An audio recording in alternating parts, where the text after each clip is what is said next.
নমস্কাৰ, মোৰ নাম শ্ৰী হিন্দুদীপ বৰুৱা। মই এটি কবিতা আবৃত্তি কৰিবলৈ লৈছোঁ। কবিতাটিৰ নাম জনমভূমি। কবি নলিনীবালা দেৱী।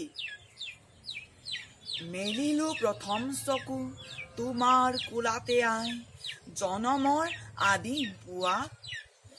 মুদিম আকৌ চকু তোমাৰ কোলাতে শুই, জীৱনৰ শেষ সন্ধিয়া। মৰাৰ পিছতো যেন পাওঁহি আকৌ ঠাই, চেনেহৰ শীতলী কোলাত। ভাগৰুৱা আত্মাই শেষৰ জিৰণি লৈ, জিৰাবহি তোমাৰ ছায়াত। পখী হৈ আকাশৰ বুকুত ফুৰিম উৰি, বাহ ল'ম ওখ বিৰিখত। পুৱতিৰ লগে লগে জগাম তোমাক নিতে, বনৰীয়া সুৱদী গীতত। আকাশৰ তৰা হৈ লাগি চাম ৰৈ, সেউজীয়া শুৱনি জেউতি। জোনাকত নীল হৈ বিমান পথত ৰৈ, উৰে ৰাতি কৰি আৰতি। হিমালয় পৰ্বতৰ শুকুলা টিঙত গৈ, ফুলি ৰম মানসী বিলত। মলয়াৰ চুৱৰত পাৰিজাত ৰেণু সানি, দোলাম তোমাৰ চৰণত।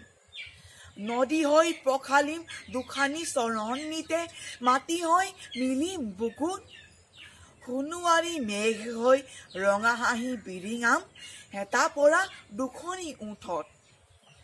তোমাৰ ধূলি বালি, তোমাৰ আকাশ বায়ু, আই মোৰ সৰগৰ বাস। তুমি মোৰ মৰতৰ পুণ্য মুকুতিৰ ভূমি, তুমি মোৰ তীৰ্থৰ প্ৰবাস।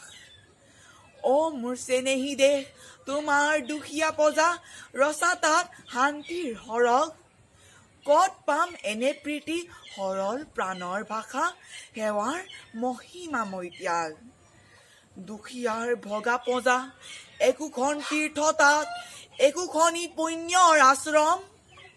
মৰিলে পুনৰ আহি দুখীয়া দেশত মোৰ, লওঁ যেন পুনৰ জনম। ধন্যবাদ।